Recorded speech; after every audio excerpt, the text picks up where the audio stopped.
बरेली में 14 साल पहले 2010 में हुए दंगे के मास्टरमाइंड मौलाना तौकीर रजा की मुश्किलें फरार होने के बाद लगातार बढ़ती जा रही हैं। 3 बार गैर जमानती वारंट होने के बावजूद भी आईएमसी प्रमुख पुलिस की गिरफ्त से लगातार दूर हैं और कोर्ट में भी नहीं पेश हो रहे हैं। इस बीच मौलाना तौकीर रजा की गिरफ्तारी को लेकर आला हजरत की बहू और आला हजरत हेल्पिंग समिति चलाने वाली निदा खान ने तौकीर रजा पर बड़े आरोप लगा दिए हैं। उन्होंने तौकीर रजा के खिलाफ ईडी की जांच की मांग की है। निदा का कहना है कि हम मौलाना तौकीर रजा के बारे में पढ़ते और सुनते आए हैं। उन्होंने बहुत सारे धरने प्रदर्शन किए हैं, साथ ही सीए और एनआरसी को लेकर आए दिन धरने किए। उन्होंने हिंदू मुस्लिम 2 पक्षों को भिड़वाने का काम किया है।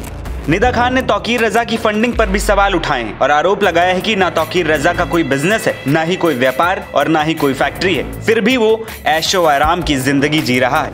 मैं निदा खान आला हजरत हेल्पिंग सोसाइटी चलाने के साथ साथ मैं आला हजरत ख़ानदान की बहू भी हूँ।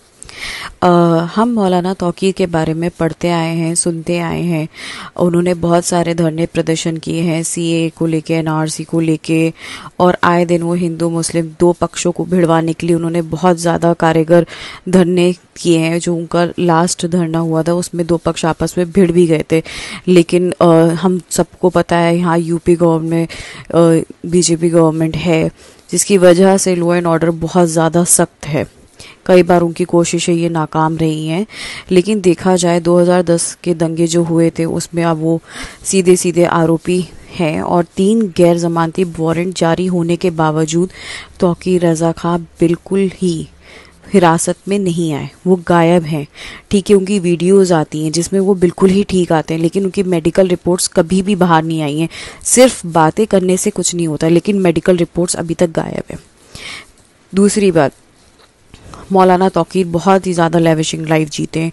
उनका बेटा ऑस्ट्रेलिया में एक लेविशिंग लाइफ जी रहा है, पढ़ाई कर रहा है। हम सबको पता है ऑस्ट्रेलिया की पढ़ाई कितनी ज़्यादा एक्सपेंसिव है, लेकिन कभी कोई ये नहीं सोच पाया कि मौलाना तौकीर के पास फंडिंग आ कहाँ से रही है, वो इतनी लेविशिंग लाइफ जी कैसे रहे, अपना स्टेटस कैसे मेंटेन कर रहे हैं, जबकि उनके पास कोई बिजनेस नहीं है, कोई फैक्ट्री नहीं है, कुछ नहीं है। तो ये फंडिंग आ कहाँ से रही है?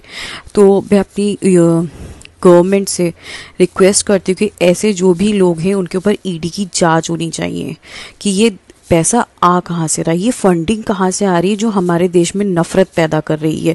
उनकी वजह से 2 पक्ष आपस में भिड़ने के लिए, मारकाट करने के लिए तैयार हैं, क्योंकि वो अपने आप को ऐसा साबित करते हैं कि जैसे वो बहुत बड़े विक्टिम हैं या लीडर हैं और अपनी बातों से लोगों को ब्रेन वॉश करते हैं। तो मुझे लगता है कि ऐसे आदमी के ऊपर सख्त कार्रवाई होनी चाहिए जो 3 गैर जमानती वारंट होने के बावजूद भी गायब है। जब से मैंने फेसबुक पोस्ट डाला है तब से लगातार लोगों की मेरे पास धमकियाँ आती हैं और तरह तरह की बातें वो करते हैं। इवन वो मेरी जो केसेस चल रहे हैं उसको लेके चैलेंज करने की बात करने लगते हैं, मुझे मारने की धमकियाँ देने लगते हैं। तो इस आदमी को अगर मैं उसके बारे में कुछ बोल भी रही हूँ तो उसके सपोर्टर्स मेरे ऊपर आके मुझे गाली गलौज करने लगते हैं। तो आप सोचिए, जो एक मास्टरमाइंड साबित हो चुका है कोर्ट के अकॉर्डिंगली, वो खुलेआम कोर्ट को भी उल्टा सीधा बोलता है। न्यायपालिका जिस पे हम सबका भरोसा है वो उसको भी उल्टा सीधा बोलता है, और आज तक कोई इसके बारे में बात करने को तैयार नहीं है कि मौलाना तौकीर के पास पैसा आ कहाँ से रहा है। जबकि हम सबको पता है कि उनके पास ना बिजनेस है, ना उनकी कोई फैक्ट्री है, ना वो कोई सर्विस करते हैं, स्टिल उनके पास बहुत लेविशिंग लाइफ है। विदाउट मतलब कोई फंडिंग तो है, जो कोई ऐसी जगह से फंडिंग हो रही है जिससे हमारे देश को नुकसान पहुंच सकता है या इंटरनली वो नुकसान पहुंचा रहा है। बता दें कि मौलाना तौकीर रजा बरेली के एक धार्मिक नेता हैं। वो सुन्नी मुसलमानों के बरेली संप्रदाय से ताल्लुक रखते हैं। वो दुनिया भर में प्रसिद्ध आला हजरत खानदान से आते हैं, जिन्होंने इस्लाम धर्म के सुन्नी बरेलवी मसलक की शुरुआत की थी। राजनीति में कदम रखने वाले तौकीर रजा इस परिवार के पहले सदस्य हैं। उन्होंने साल 2001 में अपनी पॉलिटिकल पार्टी इत्तेहादुल मित्तल परिषद की स्थापना भी की थी। अपने पहले ही चुनाव में उनकी पार्टी ने नगर पालिका की 10 सीटें जीती थी। साल 2009 में रजा कांग्रेस के साथ भी रहे। उत्तर प्रदेश के बरेली में हुए हिंदू मुस्लिम दंगों में तौकीर रजा को पुलिस ने आरोपी बनाते हुए गिरफ्तार किया था। इस मामले में कोर्ट ने उन्हें आरोपी माना, जिसके बाद उनके खिलाफ 3 बार गैर जमानती वारंट जारी हो चुका है, लेकिन फिलहाल वो पुलिस की गिरफ्त से दूर है। NBT ऑनलाइन की रिपोर्ट।